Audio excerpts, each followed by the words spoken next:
अब तो जितनी हमने बातें की हैं, अब उससे रिलेटेड हम एक सवाल देखते हैं। केस सिनेरियो बेस्ड क्वेश्चन है, ताकि हमारी जो अंडरस्टैंडिंग है वो बेहतर हो जाए और बेहतर तरीके से हम उसको समझ सकें। अब सवाल है, कहता है जी रिक्वायरमेंट।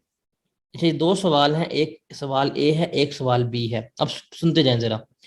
पहला सवाल है कि ब्रीफली स्टेट विद रीजंस, के रीजंस के साथ बताओ वेदर और not you consider the below mentioned companies to be a public company for a tax purpose. कि हमने बताना है कि जो इसने हमें नीचे कंपनीज बताई हैं, क्या वो पब्लिक कंपनी है या नहीं है टैक्स पर्पस के लिए, ये हमने बताना है। तो हम पढ़ते हैं। पहले इसने हमें कहानी बताई है कि PPL is a company incorporated under companies ordinance 1984। एक कंपनी है पीपीएल, जो कंपनीज ऑर्डिनेंस 1984 के तहत इनकॉर्पोरेट है, रजिस्टर्ड हुई है, मतलब एज अ कंपनी ही रजिस्टर्ड है। And is not listed on any stock exchange in Pakistan, और पाकिस्तान के किसी भी स्टॉक एक्सचेंज में वो लिस्टेड नहीं है। लेकिन उसके 59% शेयर्स जो हैं पीपीएल के, वो बीबीसी लिमिटेड के पास हैं। तो देख लेते हैं कि पीपीएल जो है, पीपीएल के 59% शेयर्स जो हैं वो बीबीसी लिमिटेड के पास हैं।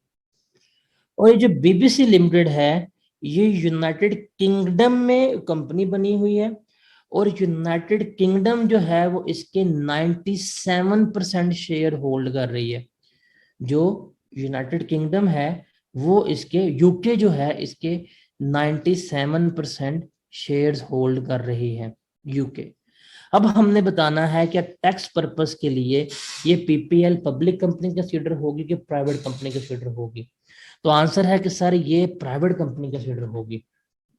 आंसर क्या है कि सर ये प्राइवेट कंपनी कंसीडर होगी। क्यों? बिकॉज हमने वहां पढ़ा था कि ये जो फॉरेन कंपनी है, ये 100% फॉरेन गवर्नमेंट की मलकियत होनी चाहिए।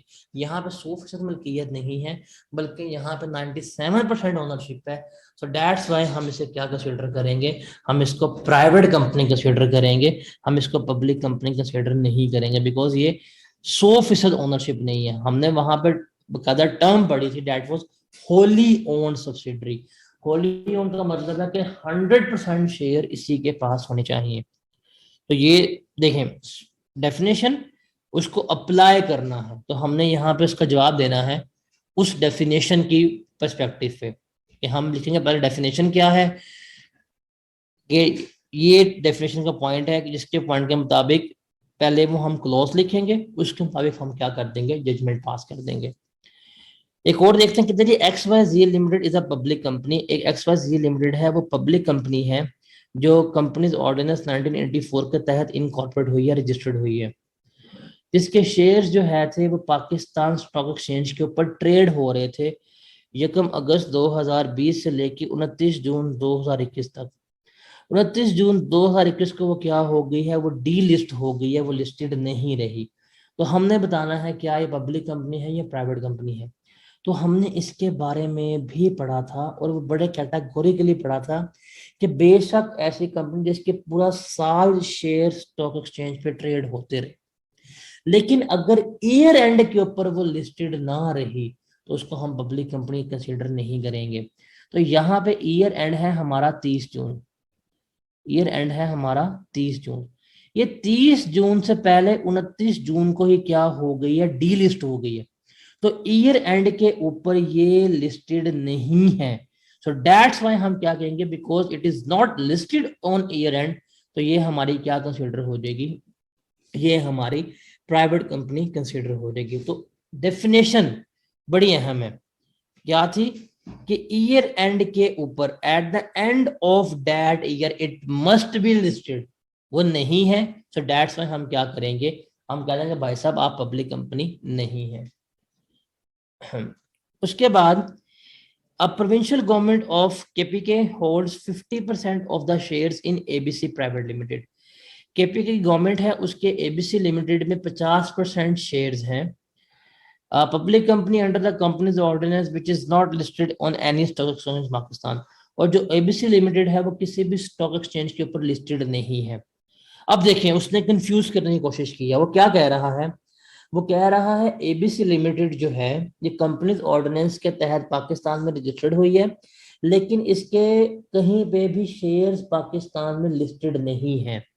जब हम फौरन से ये नाम पढ़ेंगे ना कि उसके शेयर लिस्टेड नहीं है, तो दिल में से एक आवाज आएगी कि यार शेयर लिस्टेड नहीं है तो ये प्राइवेट कंपनी होनी चाहिए। सर जल्दी से प्राइवेट कंपनी नहीं कहना, बिकॉज उसने साथ ही हमें बता दी है कि इसके 50% शेयर जो है वो प्रोविंशियल गवर्नमेंट के पास है। तो अगर हम वापस जाएं डेफिनेशन में, तो डेफिनेशन में असूल क्या था कि 50% शेयर या उससे ज्यादा शेयर अगर फेडरल गवर्नमेंट के पास है, प्रोविंशियल गवर्नमेंट के पास हो, तो हम उसको पब्लिक कंपनी कंसीडर कर देंगे। तो चूंकि इसके 50% शेयर जो हैं वो प्रोविंशियल गवर्नमेंट के पास हैं, तो इसलिए हम क्या कंसीडर करेंगे, हम इसको कंसीडर करेंगे कि ये हमारी पब्लिक कंपनी है। तो ये इस पॉइंट से, इस पर्सपेक्टिव से ये क्या कंसीडर हो जाएगी, ये पब्लिक कंपनी कंसीडर हो जाएगी। अब लिस्टिंग जो है वो यहाँ पे रेलेवेंट नहीं रही, बिकॉज ओनरशिप जो है, ओनरशिप के पॉइंट से ये क्या हो गई है, ओनरशिप के पॉइंट से ये हमारी company as a listed company, as a public company treat हो गई है।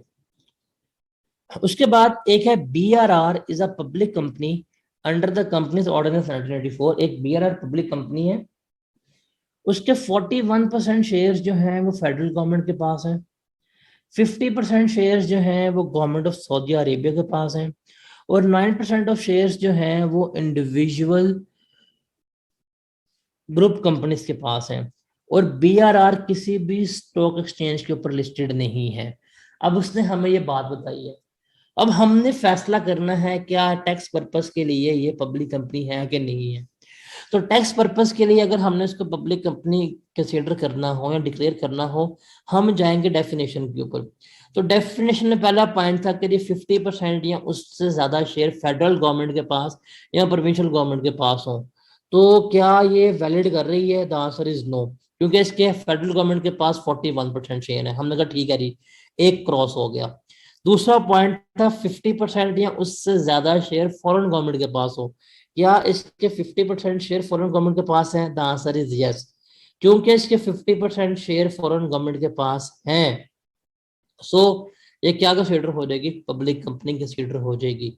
तो यहां से हम क्या कर देंगे, इसको पब्लिक कंपनी कंसीडर कर देंगे, हमें लिस्टिंग वाले पॉइंट के ऊपर जाने की जरूरत नहीं होगी। तो इसका मतलब ये हमारी क्या होगी, पब्लिक कंपनी कंसीडर हो रही होगी। उसके बाद एक और सवाल देखते हैं, कहता है जी Anderson incorporation a public company incorporated under the law of UK relating to incorporation of company. एक एंडरसन इनकॉर्पोरेशन है, पब्लिक कंपनी है, इनकॉर्पोरेट हुई है, रजिस्टर्ड हुई है यूके में, जो कंपनीज का कानून है उसके तहत, has been operating in Pakistan over 50 year. Pakistan में 50 साल से वो क्या कर रही है, कंट्रोल काम कर रही है। उसका कंट्रोल और उसकी जो मैनेजमेंट है, मतलब जो उसके मालिकान है, जो उसकी मैनेजमेंट है of Pakistan branch for the accounting year ended 31 दिसंबर 2020, वो सिचुएटेड होली आउटसाइड पाकिस्तान। जो उसकी मैनेजमेंट है, जो उसके मालिकान है, वो पूरे का पूरा साल जो है वो पाकिस्तान से बाहर रहे। रिक्वायरमेंट है, हमने बताना है विद रीजंस, क्या एंडरसन इनकॉर्पोरेशन को हम एज अ कंपनी पाकिस्तान में ट्रीट करेंगे या नहीं ट्रीट करेंगे। सवाल है कि ये एंडरसन इनकॉर्पोरेशन जो है वो पाकिस्तान में एज अ कंपनी ट्रीट होगी या नहीं होगी। तो इसका जवाब बड़ा आसान है। इसके लिए हमें कहाँ जाना पड़ेगा, इसके लिए हमें कंपनी की डेफिनेशन में जाना पड़ेगा। कंपनी की डेफिनेशन में ये वाला पॉइंट था जिसमें उसने क्लियर लिखा हुआ था कि कोई भी फॉरेन एसोसिएशन चाहे वो इनकॉर्पोरेटेड है या नहीं है, लेकिन ये वाला पॉइंट नहीं आएगा, सॉरी वो यहाँ पे आएगा, ये वाला पॉइंट, ये वाला पॉइंट आएगा कि कोई भी बॉडी जो इनकॉर्पोरेट हुई है आउटसाइड पाकिस्तान और वो इनकॉर्पोरेट हुई है उस कंट्री में कंपनीज के कानून के तहत, उसे भी हम क्या करें, कंपनी ट्रीट करेंगे। तो कंपनीज के डेफिनेशन में ये वाला पॉइंट जो है था, अगर हम इसको पढ़ें, क्या बॉडी कॉल्ड इनकॉर्पोरेटेड बाय और under the law of a country outside Pakistan relating to incorporation of companies, उसको हम कंपनी मानते हैं। तो इस असूल के तहत ये जो एंडरसन इनकॉर्पोरेशन है ये यूके में रजिस्टर्ड हुई है, और यूके में रजिस्टर्ड हुई है under the law which is related to the companies registration. So that's why हम इसे क्या कंसीडर करेंगे, हम इसको टैक्स पर्पस के लिए पाकिस्तान में हम इसे कंपनी ही कंसीडर कर रहे होंगे।